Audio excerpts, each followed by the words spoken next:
Stanford University.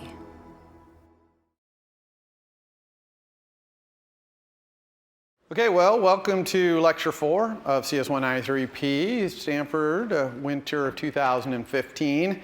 So I've been doing all demo up until now, and now we're going to be doing all slide today. So I have a lot of stuff to talk about. Most of this, although not all of it, is covered in your reading assignments, okay? But here I'm going to try and highlight the things that are pretty important and also show you some stuff that's just not in that reading assignment that you kind of need to know. So this is definitely not a substitute for the reading. You'll still need to do the reading in order to kind of get the details of a lot of this stuff. So, but this hopefully will kind of get you focused in on the key stuff. All right, so first I want to talk about optionals and enums. So now that you know what an enum is, I can tell you what an optional really is. Okay, an optional is just an enum. Okay, it's a very simple enum. It's a generic, kind of like array. You know how an array, you specify the type of thing in it. Optional is exactly the same. Okay, it's a generic. You specify the type of optional, and it is. And that type, which is T here in this little enum, is just the type of the associated value. You know that enums can have associated values. So that's just the type that if the optional is not nil, that's what you get. So that's all an enum is. And so, for example, this is what it would look like if we used the enum notation to do an optional, saying, you know, x, which is an enum, or it is an optional string equals nil, would just be saying x equals optional angle bracket string dot none. Okay? Or if you're setting it to not be none, you would say optional angle bracket string dot sum, parentheses, the associated value, which would be hello. Does that make sense? So optional is really actually super simple. With the question mark and the exclamation point, I know that makes it seem like, whoa, it's really complicated, but it's pretty simple, really. It's just syntactic sugar to do this optional. Now, the unwrapping really just looks like this. It's just a switch. And in the case of sum, you give the value back. And in the case of none, you raise an exception. Okay? And simple as that. That's why it crashes when you unwrap something that's nil. Okay, so that's optional. All right, so array, I just want to, we covered this, so I'm going to go really fast through this, but arrays, the syntax there is the same, right? That square bracket thing, that means exactly the same thing.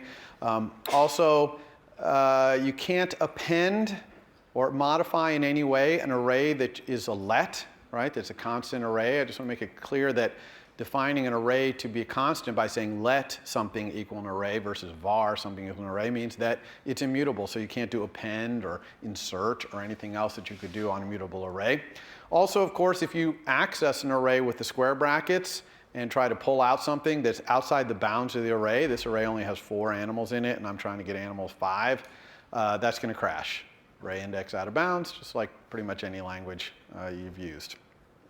How to enumerate an array. If you wanted to go through every single item in an array and look at it, you can use for in. Okay, so you just say for some variable you want in your array, and then inside there, that'll be your value. Okay, pretty obvious.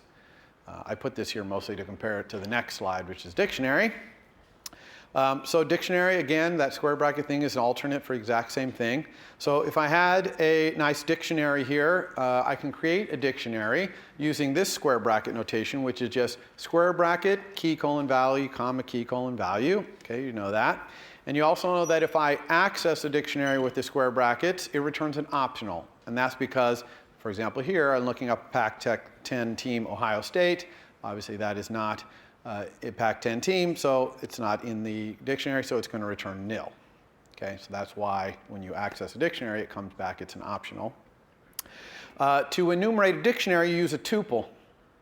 Okay, so you say for the tuple, key comma value, in the dictionary, and then inside there, key and value will both be set. Okay, so that's really easy way to enumerate dictionaries. Make sense? All right, I'm going to teach you about a new struct that you haven't seen called range. Range is just 2 points of a sensible type. So a starting point and an ending point is exactly what you think a range would be. Now I say sensible type here because, you know, the sensible type depends on what you're talking about. For an array, the sensible type is an int, but for other things like a string, it's not, and we're going to talk about that in a minute. Range is also a generic, just like array or like that optional enum. And so it takes the type of thing. So the range, again, to specify a range in an array would be range angle bracket int, because ints are how you index an array. So if you were going to specify a range in an array, they would be ints, okay? And it's approximately what I put here. It's not exactly this, but as far as given what you know so far, this is the best I can describe it to you. It's just a struct that has a start index and an end index, and it is a struct. You can go and get those values and set those values out of there. So array's range would be array of int, range of int. String, you would think that a string would also be, subranges of strings would also be specified by an int, but it's not. There's a special type called string.index, which is an index into a string. I'm going to talk all about that in a later slide. Okay?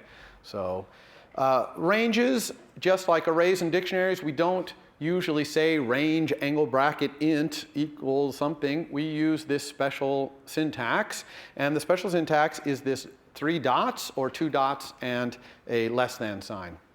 Okay, so the 3 dots means a range from the first thing on the left of the dots to the other thing on the right of the dots. That's the start index and the end index, and it includes them both. Includes both the start and end. Whereas the other one, 2 dot dot less than, means it includes the first one, but it does not include the second one. So it's an open-ended range. Okay, because both of those kind of ranges are common. So that's how we specify a range. 99% of the time we don't use the range struct to do it, although you can. You could create a range struct and you could pass it as an argument to anything that takes these dot dot dots. You could put an actual range in there as well. Okay, they're the same thing. It's just the dot dot dots are syntax to create that range for you. Okay, and the things on the either side of the dot dot dot, you know, it depends on what kind of range you're kind of creating. If you're creating an int range, a range of angle bracket int, then they'd be ints. Okay, but if you're doing a string, they have to be string.indexes. And that's a little harder to create because a string.index can't be created from a numeric literal. You have to create it programmatically. So we'll talk about that in about 10 slides or so. And you can enumerate a range using for in, just like we can with arrays and dictionaries there. Okay. All right, other classes besides arrays, dictionaries, range. NSObject. So NSObject was the base class for all Objective-C classes. In Swift, we don't really have a base class for all Swift classes. However, there are some kind of advanced features in iOS that require even your Swift class to inherit from NSObject. I can't really talk about them because there's other things you need to know for me to even explain them to you, but down the road that will happen. It really doesn't hurt to make your Swift class be a subclass of NSObject, so we could have made calculator brain be a subclass of NSObject. It wouldn't have hurt, and in the future, once we learn these advanced things, it'd be nice to be able to do those advanced features with calculator brain. So it's kind of one, you can feel free. I'm not sure what to say the best practice here is to always have your Swift classes inherit from NSObject.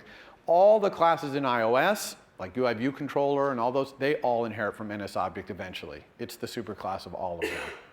There's not really much in NSObject anymore that matters.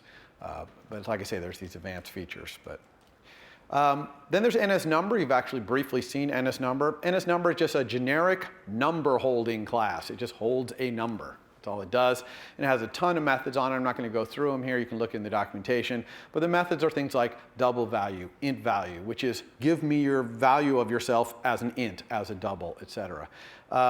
In Swift, we don't really use this very much because it's strongly typed, and so we're using types like int and double. But in Objective-C APIs, there's NSNumbers lying around, and so you kind of need to know about it. I'm going to talk a little bit later about the fact that all those Swift types are kind of magically bridged to NSNumber, okay, those ints and doubles. So you really don't even have to worry about NSNumber.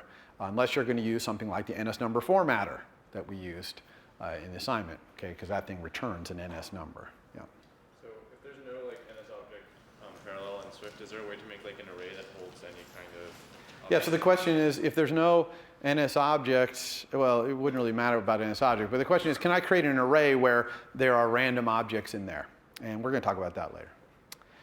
Now the class NSDate, exactly what it sounds like, stores a date, lets you get the current date and time too. Pretty self-explanatory, has lots and lots of methods in it.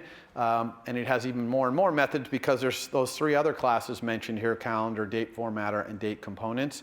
And if you're ever doing a date where you're going to put a date on screen as part of your application, you really want to look at all these classes and read the documentation that talks about dates, because dates are displayed very differently around the world. Different calendars, different, even different languages. The order of the month, day, year, even if you're using the Gregorian calendar, is different. So you really, dates are tricky to get right if you want to build an app that can work around the world.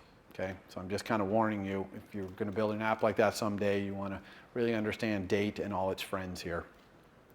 There's NSData, super easy class. It's just a bag of bits. Okay, could be a gigantic bag of bits, small bag of bits, whatever, but it's just untyped data that's just in there. You can think of it almost like a pointer to memory, and you just don't know what's in there. This is how iOS will pass around untyped data, raw data.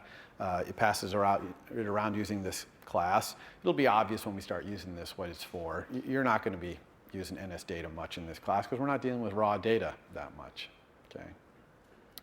All right, so I just wanted to mention some of those classes just so you know they exist. You can check out the documentation on all of them to find out more about it. And I'm going to revisit a few of them like array and dictionary and string because they're so important. I'm going to actually talk about some of their methods.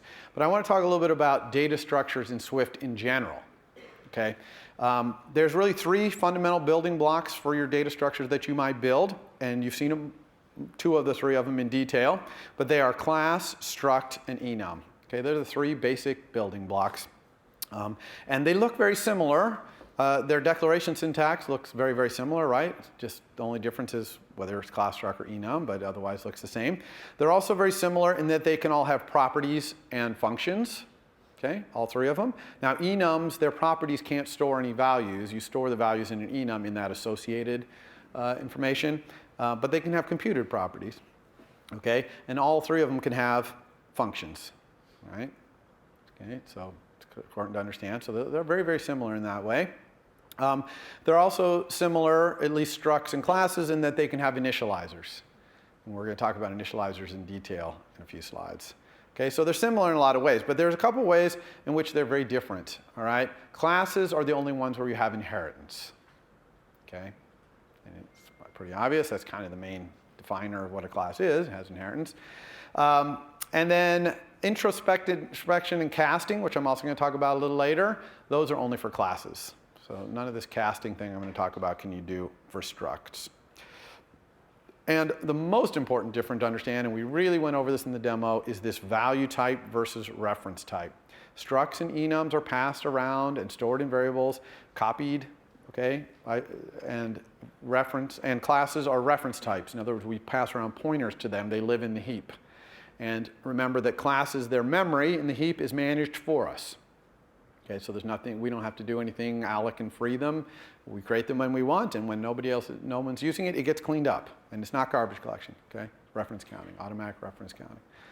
But I want to just have a slide on this value type versus reference type again, because it's a really important thing to understand it, because people get confused writing the code and they don't really understand what's going on.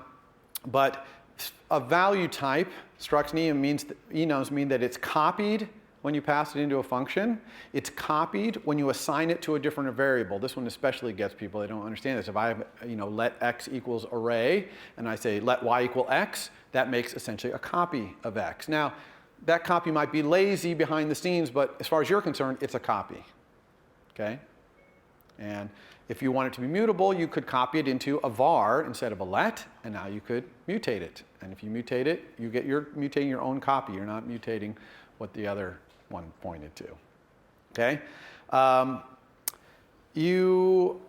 Because of this, when you make a struct or an enum and you add a function to it that modifies it, you have to mark it with this keyword mutating.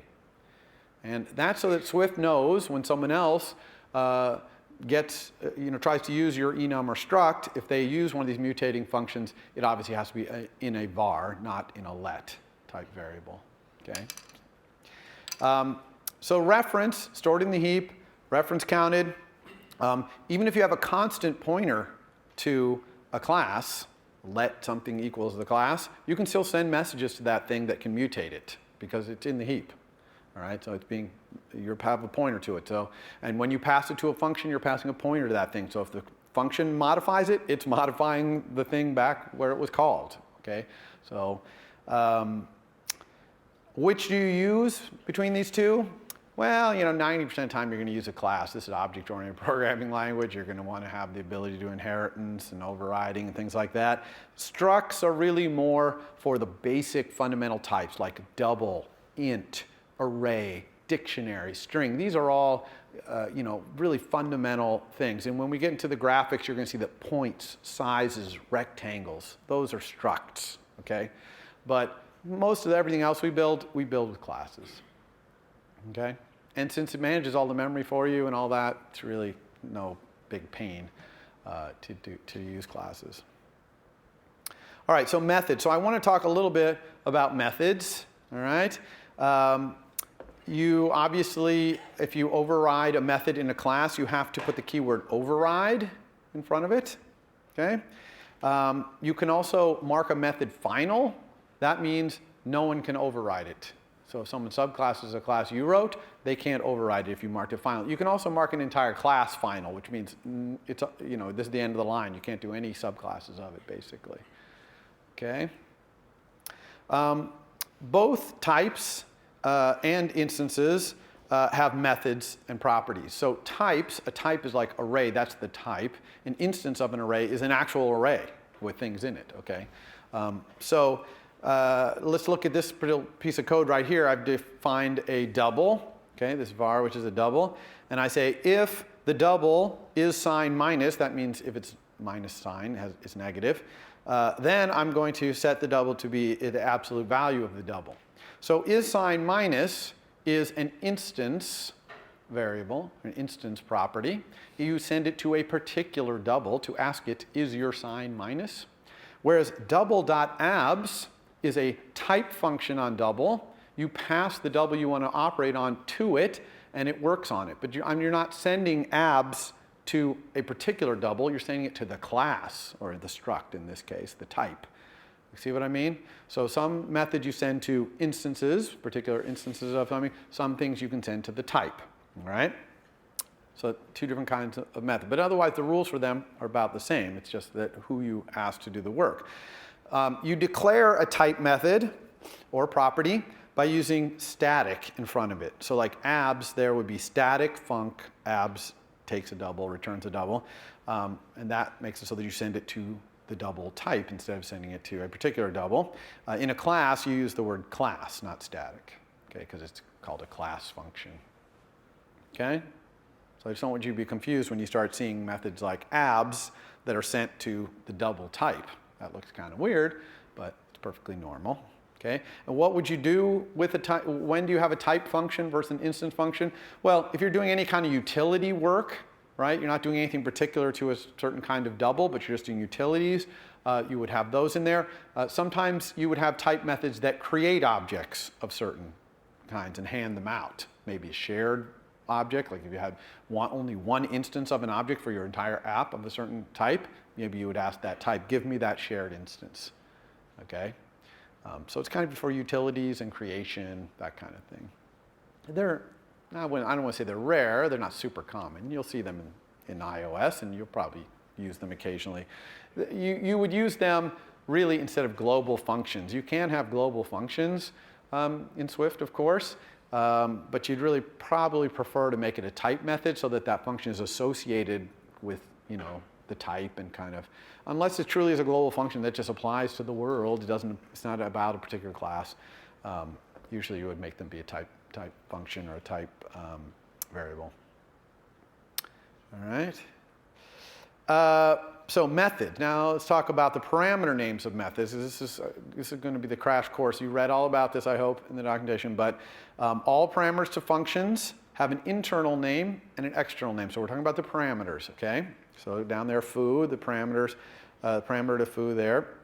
Okay, it has internal name and external name. So the internal name, which goes kind of near the colon, is the name that that thing is going to have as a local variable inside the method. That's its internal name. And then the external name is the name that callers are going to use to put before the colon, okay, when they call the thing. So in bar there, I'm calling things, and in foo, I'm defining them. So you see that here, I call foo with external colon 123, even though internal to foo, that thing is called internal. Okay? So you can have both external and internal names. They can be different. You can put an underbar. Remember, underbar is kind of the don't care thing in Swift. You can put an underbar if you don't want callers to use an external name. So now look at bar. It calls foo. It doesn't even put internal colon or external colon. It just puts the argument there. Okay? So the underbar says, I don't want to have an external name for this. Okay? Now, that is the default for the first argument to a function. So foo only has one argument, so its first argument, its only argument.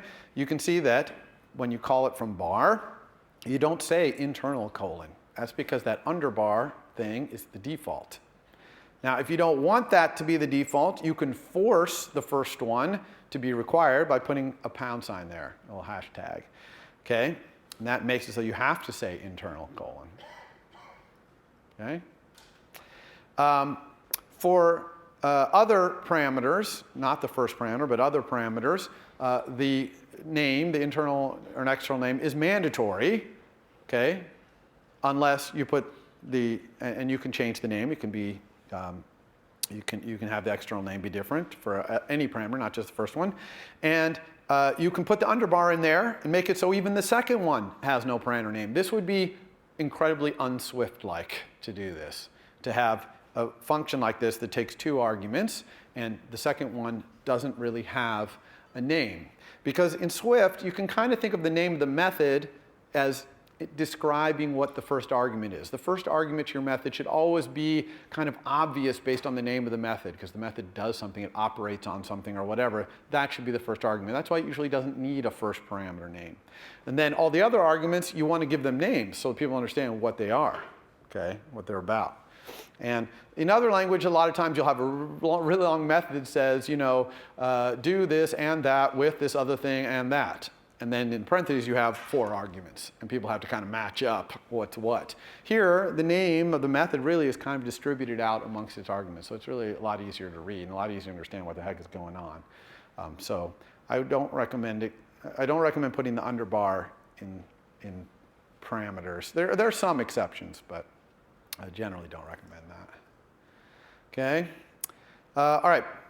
Properties. Let's talk a little bit about properties. So property observers are very important, and we're going to use them a lot. They are very simple. You have a property, like here I have some stored property. It's an int equals 42. And yes, I didn't need the type there. I'm just putting there. Okay, and throughout all my slides, by the way, green, I put things in green because I'm just trying to make you draw attention to the fact that this is code. Okay, that's all green means. But yellow usually will mean this is the thing I'm talking about right now. This is the thing to pay attention to. So you can almost think yellow is like highlighted, okay? So here I have some stored property. It stores an int, 42. And notice though, even though it's a stored property, not computed, it's stored, I still put curly brace after it. But in that curly brace, instead of saying get and set like a computer property, I say will set and did set. Okay, so these are little pieces of code inside the will set and did set. They get called when that property gets set by anybody. So it's called a property observer because I'm observing, with this code, I'm observing this thing is being set. And the will set is called right before the property's value gets set, and the did set right after. And inside the will set, you got this special variable called new value, which is going to be the new value that's going to be set. And then inside did set, you've got this special thing called old value, which is the old value. Okay? Now, you use this in really kind of these two cases.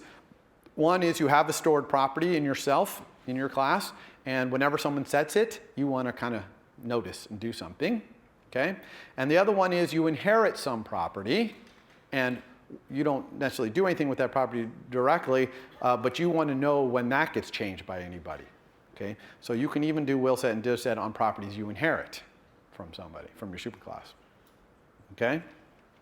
Now, what kind of things would we do in here? Well, one extremely common thing to do in iOS is to update the user interface. So you have some view controller, let's say, or you have a view, and you change some property in it, and changing that property means the UI would change. So in the did set, you'll go update the user interface. Does that make sense? Okay, so the observers are really cool. They're a really good way to kind of keep track of what's going on and keep things in sync. All right, lazy initialization. So a lazy property, if you put lazy in front of a property declaration, it means it does not get initialized until someone accesses it. And that's true whether it's initialized with equals something. So that equals something will not happen until someone actually accesses that property. Or you can actually initialize it by putting a closure there, put parentheses after it, and it will execute that closure. And that will initialize the property. But that closure won't get executed until someone tries to get it. Okay? And then you can even, in a lazy property, you could call a method to initialize it, because normally you wouldn't be able to do this if you didn't say lazy, because you can't call any methods in your class until you're fully initialized. So there's kind of a catch-22 there. But in this case, since you can't call any methods until you're initialized, by the time someone tries to get this property, you'd be fully initialized. So you can call methods. So you see the advantage of lazy there? Okay? This lazy thing still satisfies the rule that you must initialize all of your properties. Okay? Even though it doesn't actually initialize it until someone accesses it, it still satisfies that rule. Unfortunately, only vars can be lazily initialized. Things that are let, if you had constants in your class, those would have to be initialized in your initializers. You can't initialize them lazily. Only vars, not lets. This can be used to get around some kind of tricky initialization dependencies. Because of that rule that everything has to be initialized before you can do anything, sometimes you can get into fights with your superclass, for example, about when something's going to be initialized, and you need your superclass to do something before you can do something, but it needs you to do something before they can do something, so you're kind of, we're stuck. And what you can do is one or the other of you make one of the things that depends on their lazy. Okay? And then as soon as somebody wants it, it'll get initialized, and off we go. Okay? Any questions about lazy? Pretty cool feature, right? And it's exactly what it sounds like. It just lazily waits to initialize until someone wants this property. Okay? So now let's talk about initialization. So I need a drink before I do initialization, because it's complicated. Hopefully, this is not just my voice here. Okay. Init. All right. So when do you need an init method? Well, you know what? You actually don't need an init method that often. Okay, we should have the init method in the calculator brain. Made sense there. We needed it there. But you don't need that often, because a lot of your variables and constants in your class or struct are set with equals. So you don't need them. Or maybe the properties are optionals. And so they can just start out nil, and you set them later, okay, like the outlets in a storyboard. Or you can actually initialize by using a closure. Okay, as I showed on the previous thing, that lazy thing, that you can do that for non-lazies, put the closure thing there and execute it. It'll get executed right away, and nothing inside that closure could refer to any other instance variables, of course, because it would be executing before the initialization was done, but still, you can calculate some things to assign things in a closure by executing a closure. Or you could just use the lazy mechanism, and then to avoid needing an init. So there's a lot of ways to avoid init. But if you do need an init, then how do we do init? Because init has some kind of interesting interdependencies. It's not as straightforward as you might think. Now, you get some free inits, okay, inits that get done for you. One is that if all the properties in a class, in a base class, not something that has no superclass, like calculator brain, if they all have defaults, then you'll get an init with no arguments for free. So if we hadn't implemented calculator brains init, of course, we still could have said, brain equals calculator brain parentheses. That's because we got a free init in calculator brain because we initialized all our defaults using equals something. Okay, so that's one way to get an init. A struct, not a class, but a struct, it will get a default one that has all the properties as arguments, only if you have no initializers. So if you had a struct and you gave it no initializers, you would get one for free, which would be a init, where all the arguments match all of the vars you have, all the vars and lets. Okay, so like here I got a struct. It has two properties there, x and y, and you can see that I got this init. X takes an int and a y string for free. I didn't have to implement that at all. It just came for free. And so people can call that. They can initialize my struct by saying my struct, open parentheses, and provide the x and the y. Okay? All right. So what can you do inside of init? Okay, we saw what we did in calculator brain. We initialized some stuff. But what can you do? Well, you can set any properties value in there. You can even set properties that have default values. So even if you have a property and you said equals 12, in your init, you could reset that thing to something else if you wanted to, if you changed your mind in init. Okay? You could do that. You can also set constant properties. So if you have a struct or a class and it has let x colon string, you can set that in your init. Even though it's a let, it's got to get set sometime. In your init is when you can set it. You can also say equal something, but you could also set it in your init. Okay? So people sometimes don't realize, like, oh, I can have lets in my class. I can have constants for my class that are created at initialization and stay the same for the whole lifetime of my instance, and absolutely you can.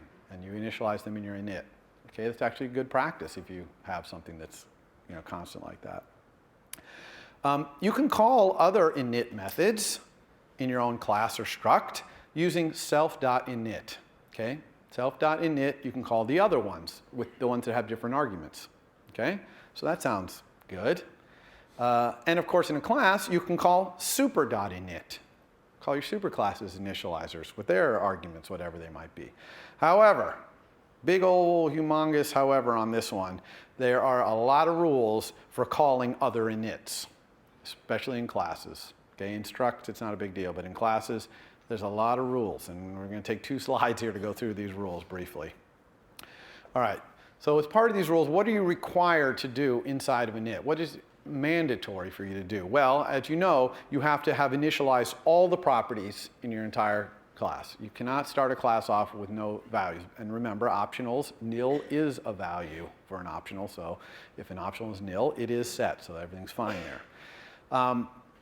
There are 2 types of inits in a class, not in a struct, but in a class. One is called a convenience init, and then there's all the other kinds. Those are called designated initializers. So by default, an initializer is called a designated initializer, but there's also these things called convenience initializers. And we make this distinction because there's a little bit different rules about them, so let's talk about that. A designated initializer, one that doesn't say convenience in the front of it, it has to and can only call a designated initializer in its superclass. It's a very important rule. Okay, if you have a designated initializer doesn't have the word convenience in front of it, it can't call another init in your class. It has to call a superclass's init, and it has to be a designated initializer, not a convenience initializer, in the superclass. Okay? Understand that rule number 1? As for designated initializer. This is all, by the way, in the documentation.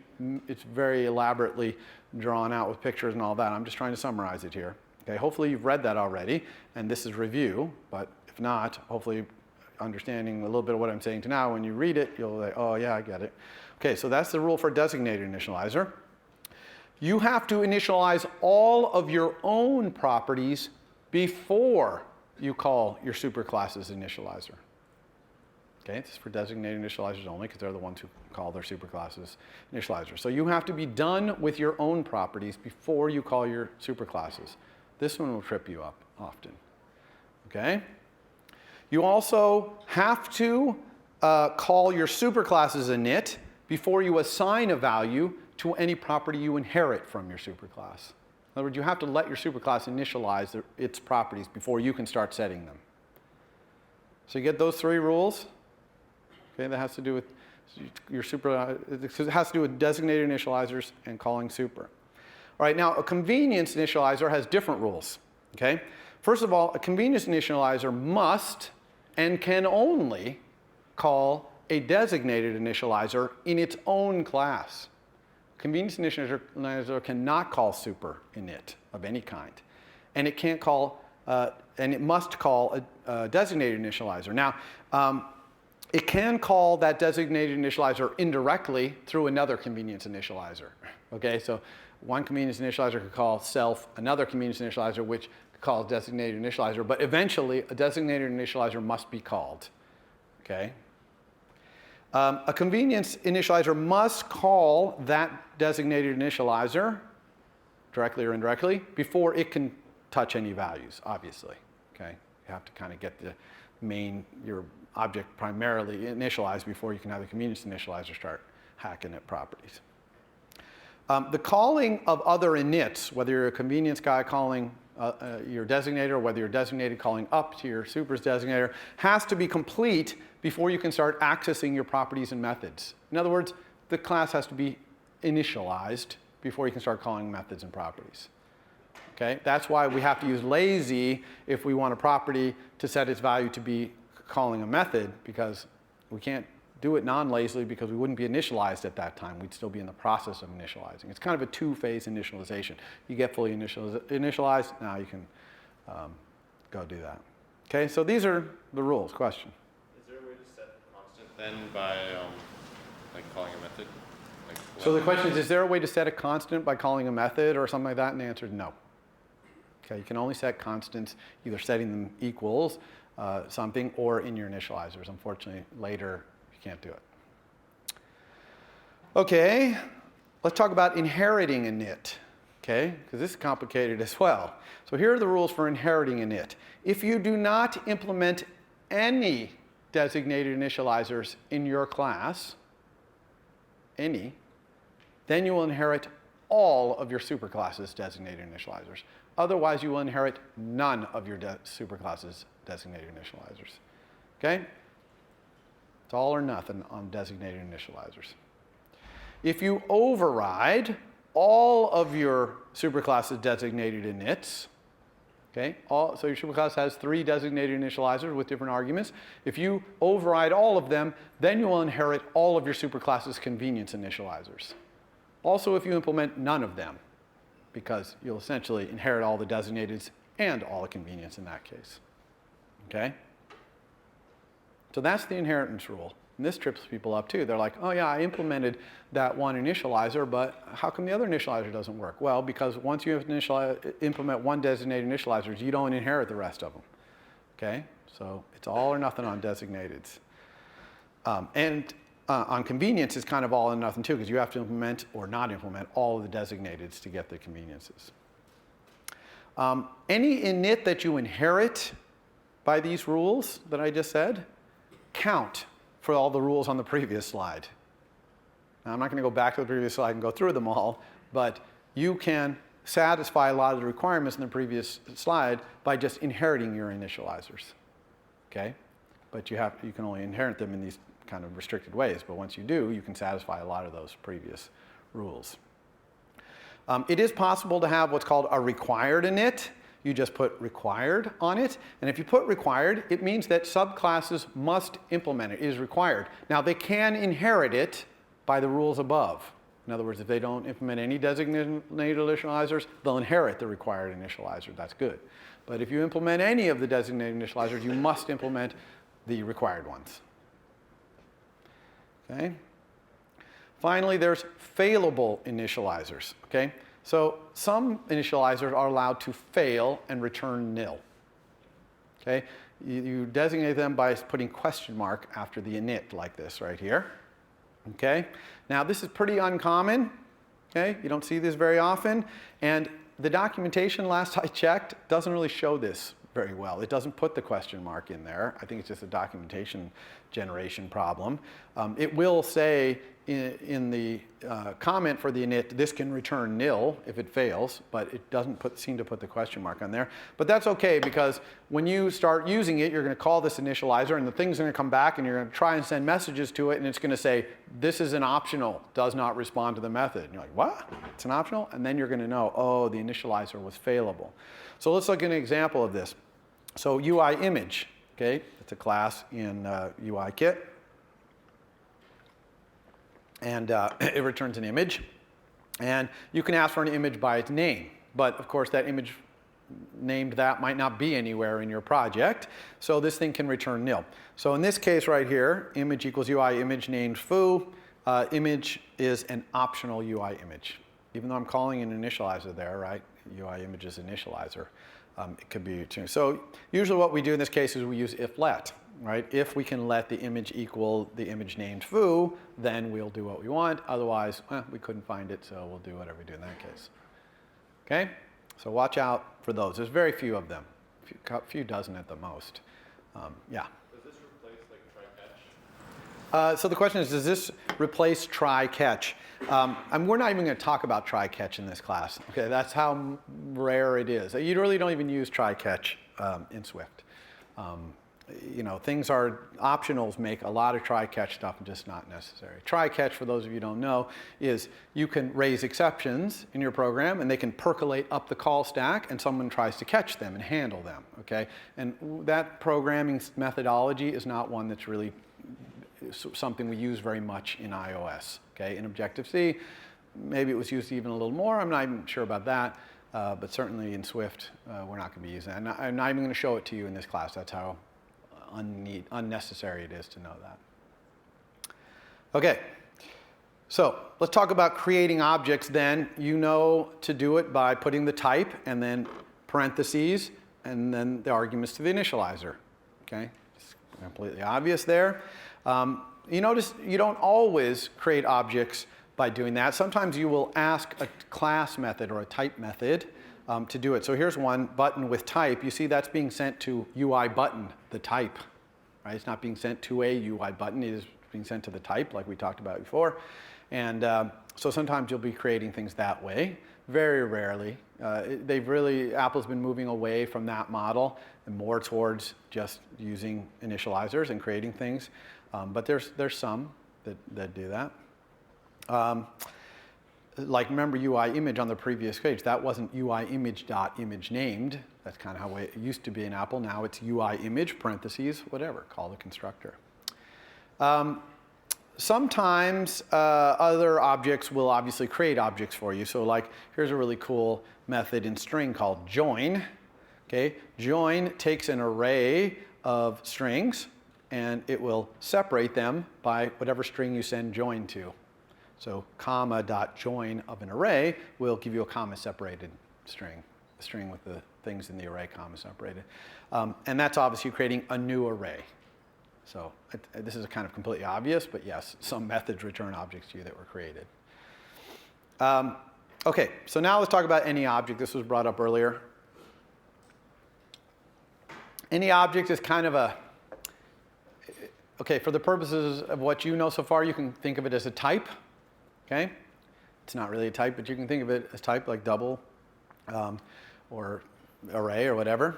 And it's used primarily for compatibility with existing Objective-C APIs in iOS. Okay, you're really not going to use any object to build your own data structures very much. I suppose you could, but it'd kind of be, again, kind of anti-Swift. Swift is very much into strong typing and type inference and all that. So you could, but I'm only going to talk about it in the context here of using it as this compatibility thing. All right, so what is any object? Okay, and where will you see it? So any object means a pointer to an object, meaning an instance of a class, okay, that you don't know what the class is. So it's just kind of pointer to unknown class, okay, which seems kind of weird, and it is kind of weird. So we're going to have to play around to be able to use it, but that's what it is. And where will you see this in iOS? Sometimes you'll see properties that are any object, like there's a property on storyboard segues, which we're going to talk about next week, called destination view controller, instead of being a UI view controller, is a type, it's any object, okay, for historical reasons, really.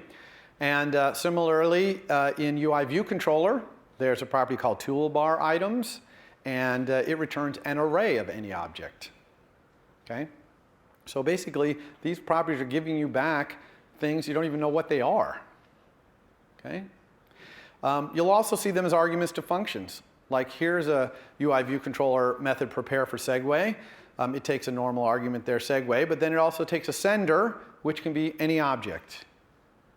Now in that case, it kind of makes sense because it really could be any object in that case, because whatever's causing the segue to happen in your user interface could be any object, so it would make some sense.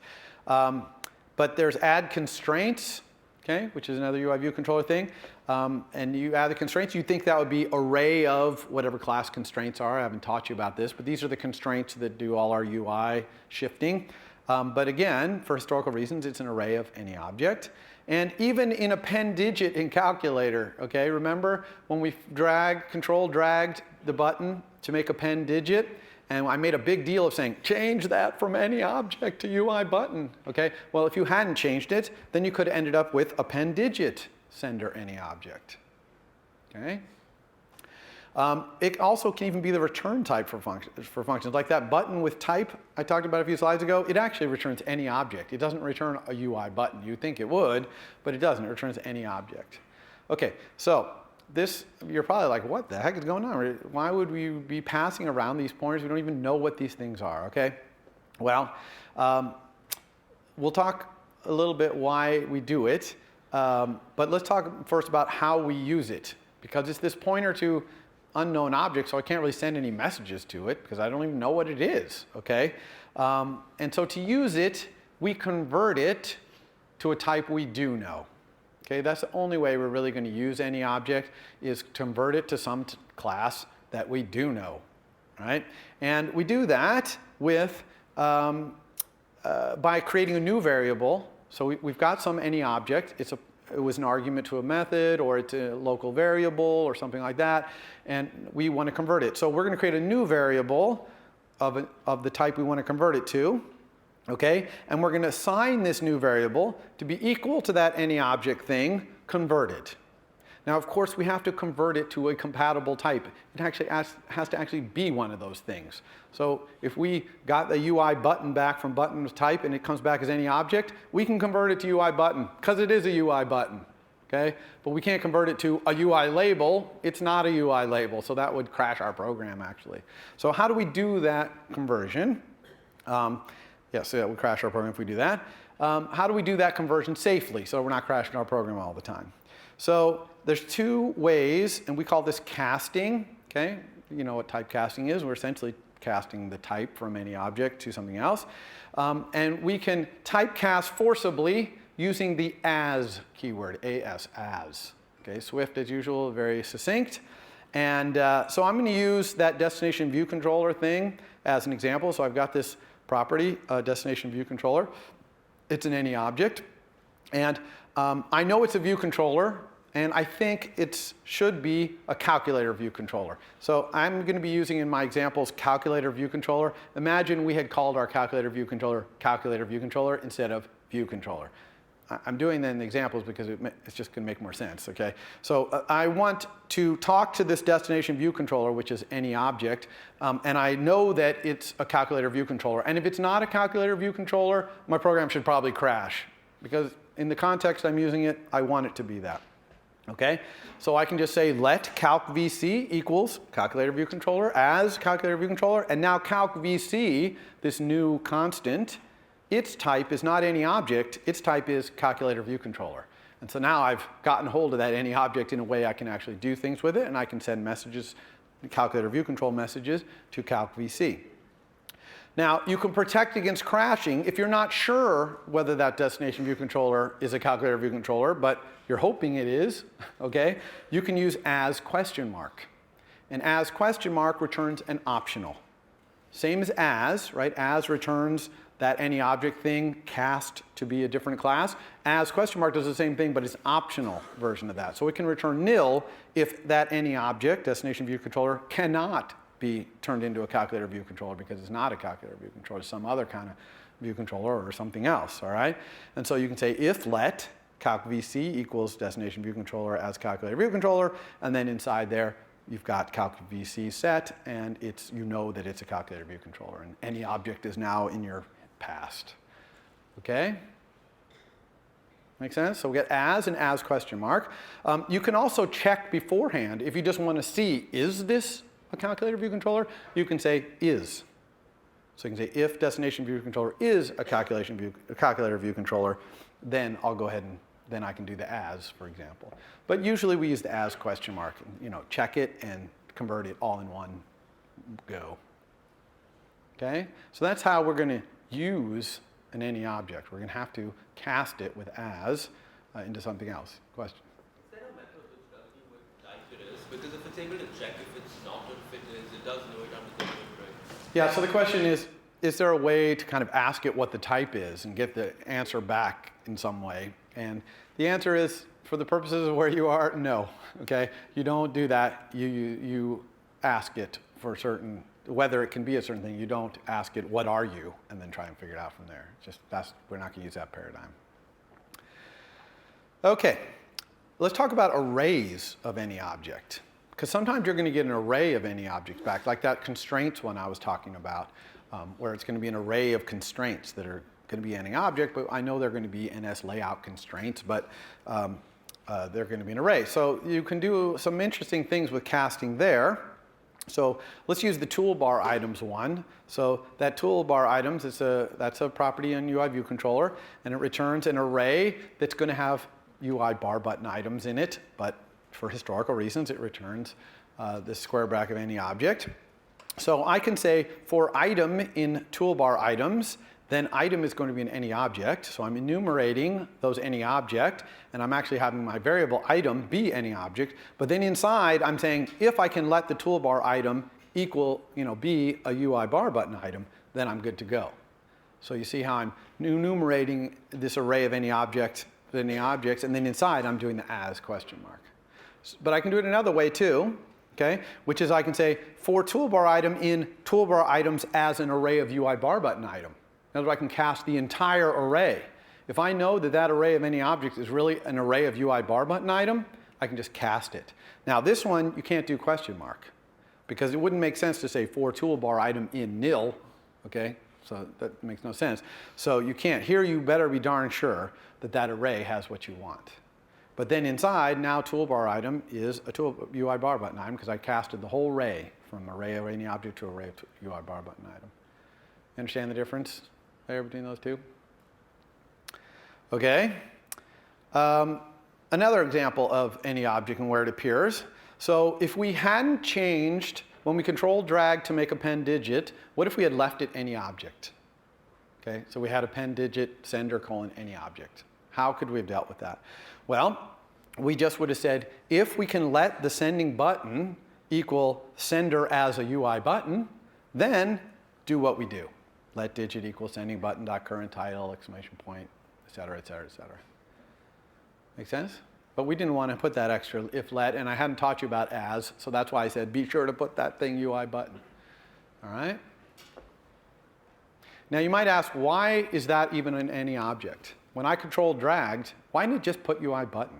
Why did it even offer any object? Well, because you could have an action that is sent by two different kinds of UI elements. Maybe it's sent by a button and also by a slider. I don't know how that would be. I couldn't even think of an example of that, but you possibly could. It is theoretically possible. And in that case, the sender would be any object, and you would have to say, if the sender is a slider, then do one thing. Else, if the sender is a button, then do something else. And you would do that with as. Okay?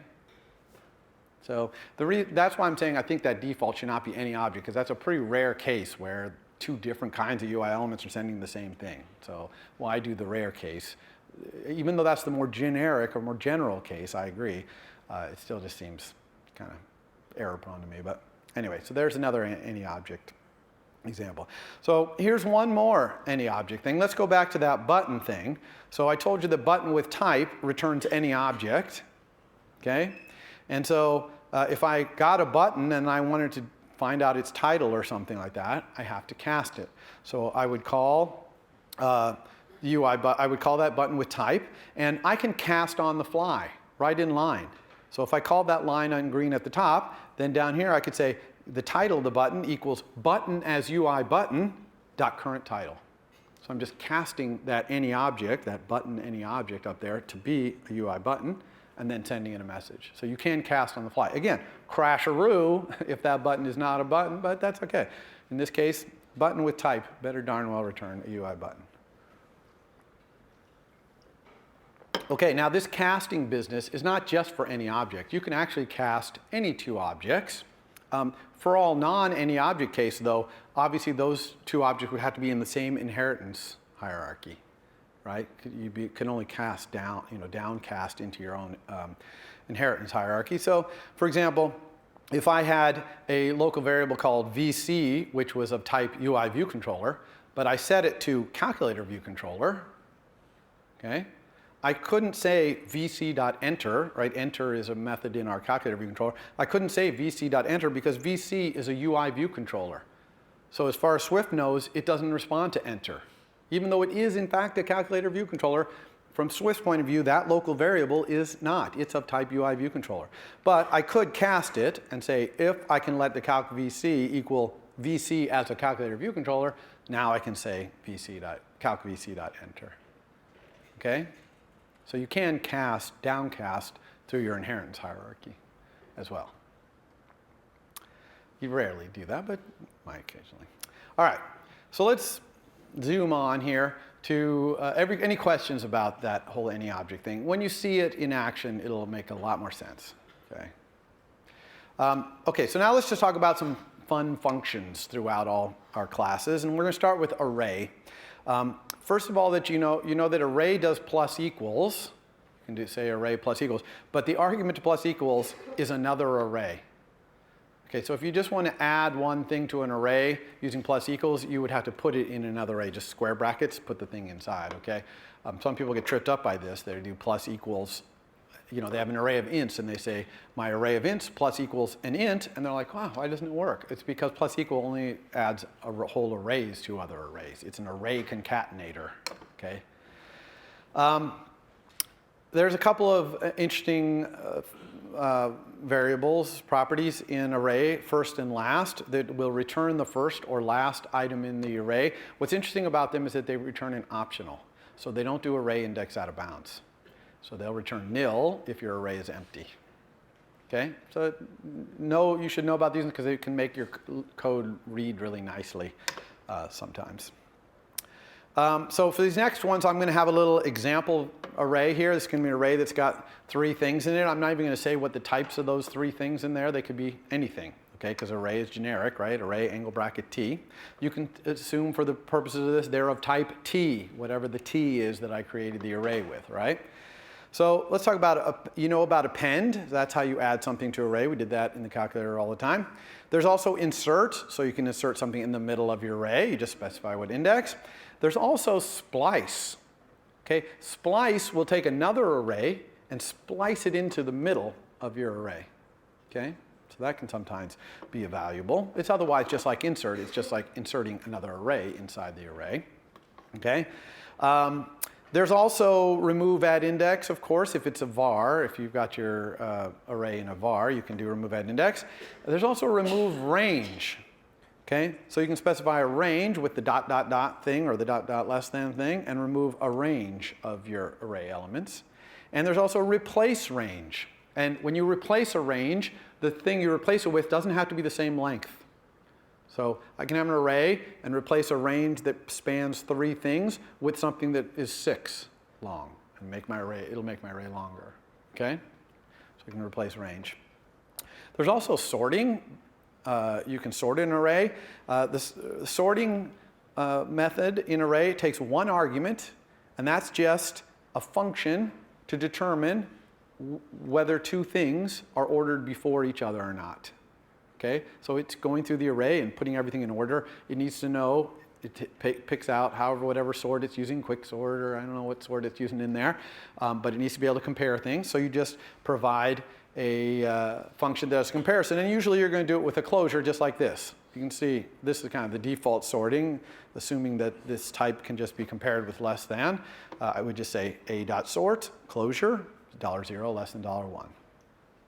Make sense? And that's going to return yes if $0 is less than $1. And that's what sort wants to know. And it's going to call that closure repeatedly, okay, as it's going through doing its quicksort or whatever. There's also another one called sorted. This is an in-place sort, right? Sorts the array in place. Their sorted will return a new array that is sorted. Okay, a copy of your array sorted. More array methods. Okay, so these three are pretty cool. This one's called filter. So filter will give you a new array with all the undesirable elements filtered out of there. And the way you specify which ones are all undesirable is with the argument, which is a function that just returns a bool, whether something's undesirable or not. Make sense? And there's another one you can do by mapping. So this will give you a new array where every single element in your array is mapped to something else. And the thing you map it to doesn't even have to be the same type. So I could have an array of ints, and I could map it to an array of strings. And that's what I've done here. So I have this array of ints, 1, 2, 3, and I've mapped it using a closure that returns the stringification of it to an array of strings. Now, you can see incredibly concise language, Swift. I mean, to take an array of ints and turn it into an array of strings, no for loops, no nothing, just, I don't know, a dozen characters here. So you really want to take advantage of some of the things Swift can do with closures, syntax, and things like that. You can also reduce an entire array to a single value. So this one takes an argument which is the initial value you want to start with, and then it just takes a function that takes the value so far and the next element in the array, and you return what the combination is. So you're just combining, combining, combining. So for example, if you wanted to add up an array, you could say 1, 2, 3, dot reduce, start with a 0, and then my closure is just going to add the next element, which is the $1, to so far, which is $0. Okay? All right, string. So string is a little bit complicated. I can tell by the way already I'm not going to get to the end of this, so we'll finish this next Wednesday on this whole slide package here. But so string is complicated when it comes to indexing, creating substrings and stuff like that. A lot of people are like, oh, I can't even figure out how to make a substring of a string in Swift. It's so complicated. But once you understand that strings are made of Unicode characters, and when you get a substring, you don't want a substring of Unicode characters. You want a substring of Unicode characters that are on glyph boundaries. A glyph is something you perceive to be a character. But in Unicode, it could be multiple characters making up one glyph. For example, an accent. So, a lot of European languages, there's accents. Okay, maybe, in French you have accent aigu, right, which is the forward-going top slash. Well, that could be two Unicode characters, E and the accent character. So two characters makes what you perceive to be one glyph.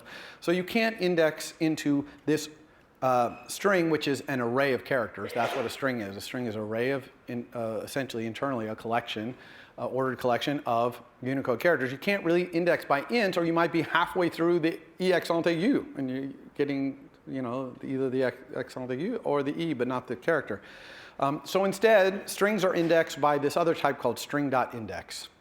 Okay, now how do you get a string.index? Okay, well, yes, it's saying here. Okay, so you get a string.index by getting the start index of the string. That gives you a string.index that points to the first character of the string. And then you advance it forward however many times you want to go. So in other words, you have to look through the character so that it'll jump over E accent aigu, both characters, to the next one, you see? So you do that with this function. It's not a method in string. It's actually just a function, a global function called advance. And you give it the index, okay, and you tell it how many times you want it to move forward, and it will give you back a new index. So here's an example. I have a string that says hello. Okay, I want to get the index of the L, the first L. Okay, so I say let the index equal advance the start index of that string, go forward 2. Okay, so now it's pointing at the L. It went forward 1 to the E, now forward to the L. And again, if it was E accent aigu, it would have gone forward 4 Unicode characters, but only 3 to the third glyph as you perceive it, okay? So now that I have a pointer to that L, I could use, for example, a nice string function called splice. So splice is just like the splice in array. It will splice a string into the middle of another string, okay? And I'm going to have it splice at that index, and that's going to make it be HE ABC LLO. Splice the ABC right into the middle there, okay? So the start index is the magic behind making that work. Also, if I got two local variables, start index and end index, which I made by taking advance of the start index by 1 and 6, so this is going to be, I want to be from index 1 to index 6, then I could get a substring. And I get a substring in a string exactly the same like in an array, square brackets, string, square brackets, but inside that square brackets goes a range. And the range, the dot, dot, dot thing, has to have a string dot index on the left and a string dot index on the right, not ints. Okay? So here I got a string dot index by doing this advance for the left and a string dot index on the right. And so the substring will be EABCL, because I went from index 1, which is the second character, index 0 is the first, or to index 6, not including index 6. Okay? Everyone understand string dot index now? It's all about advance. Okay? The advance function is the key to understanding how to substring strings. And there's lots of other, once you understand this, there's things like range of string. Remember we used range of string in calculator, and I told you it returned nil if it couldn't find it. Well, what does it return if it could find it? Well, it returns a range of string dot index. Actually, it returns an optional range of string dot index. Okay, that's how, if you used it for your assignment, that's how you used it. You used the optional nature of it, but now you could even use the range nature of it. So for example, if we wanted to get the whole number portion of a string that had a number, so I have, let's say, 56.25 as a string, I want to get the whole number part, I could just say, find me that decimal point, okay, and that's going to return a range, if it can find it, if there's a decimal point in there, it's going to return that range. And I'm going to grab the part from the num's start index. You see the num is the number, its start index, all the way to where the decimal is, not including the decimal. Okay, now I got the substring, which is the whole part. Everybody cool with that? So substringing and string is actually, once you understand this whole index thing, pretty powerful. We could even remove the whole number part, okay, just by using remove range of that same range, not start index to the decimal range. Or we can replace the range with other things, etc. Okay, so there's a lot of string methods there for doing that, and they're all based on that string index. Okay, other string methods, I'm going to start blasting through a lot of this. You can look these all up in the documentation. Some of these it actually gets from NSString, which I'm going to talk about in a moment. You can see that you can find the end index. There's that join I talked about before. Notice that there's 2 int, but not 2 double. Why is there 2 int in string and not 2 double? Anybody have an idea why that is? It's because when you convert to a double, you have to specify things. How many significant digits do you want? How many digits after the fraction do you want? Things like that. And so there's really nowhere to specify that. It would have to be 2 double with a whole bunch of arguments to specify how you want to do that conversion. When you convert to an int, there's nothing inside. You just convert it to the int, right? To the whole number. So, but notice that toInt does return an optional int. That's because if you say toInt, if you send that to hello, it's going to be nil. Okay? So, string methods. All right. Okay, there's kind of a hidden bunch of methods that you don't even know about, which is conversions using init. So, for example, if I had a double and a float, I could say let x equal int of that double. And I just basically create a floor and turned it to an int. So I converted it. So you can convert things and convert them from one thing to another. It makes total sense with the number values like ints and floats and things like that. And you're going to see CG float next week. That's another kind of floating point number. And you can convert using, there's no toInt or anything. You just create a new one with the initializer. Okay, so the numbers. But you also might be surprised, actually if you read the homework carefully or the reading assignment, you saw this, is that you can convert arrays and strings using these initializers. For example, you can say array of a string, so create a new array, and the initializer's argument is a string, and it will return you an array of all the characters in that string, right? Unicode characters. Or vice versa, you can have an array of Unicode characters, right? And it will, and you pass that to strings constructor, and it'll return the string with those things zipped up. Okay? So there's kind of a hidden thing there. Notice that you can't do string of 52.5, but that's okay because you have that backslash open parentheses thing to convert floats to strings. Okay? You can do string of 52 though, because it has 2 int. It kind of knows how to do that. All right, assertions. So assertions, really valuable debugging aid. They basically take a closure as the first argument. It's an auto closure, which means you don't need the curly braces. It's kind of a funky thing, okay? So the first argument is what would be inside the curly braces of a closure. And the second argument is some string that's going to be printed out on your console, because assert, if whatever that thing that was in the auto closure evaluates to, if that's not true, okay, because you're asserting that that's true, then it's going to crash your program. Okay, and print that message out. So it's a great way to make your program crash when things that should be true aren't. Now, asserts don't work when you build your program for release, like to the App Store. When you're shipping to the App Store, asserts don't work. It doesn't even evaluate the closure, okay? It's just ignored. But for debugging, it's pretty good. So I might have a function called validation that should, at this point that I'm executing this assert, not be returning nil. And if it does return nil, then I'm going to crash here. So I say the assertion is that validation should not be nil right now. Okay? So a lot of languages have assert, so Swift does too. Okay, other functions. So there's a lot of functions, and these do not appear to be documented anywhere yet. So this slide might be your only documentation. Now, I'm sure you can find about them on the internet and stuff too, but there's a lot of functions. These are global functions, not methods. They take arguments which are hard for me to explain to you right now, but basically they take arrays and strings and dictionaries, because they take other things that arrays and strings and dictionaries are, those things. But you can look through this list, kind of interesting things. I can combine it with the thing I was talking about at the end there, with the string, passing an array of characters. I can actually take a string, call reverse, which returns an array of the characters reversed, and then call string to push it back and call it, create a string again.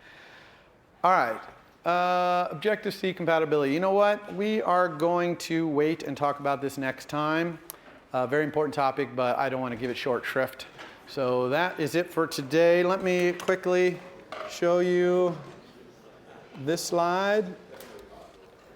Okay, coming up, no Friday section this week. Next Monday is holiday, no lecture. Next Wednesday, I might not be talking about auto layout next week, I'm not sure. Your homework 1 was due today.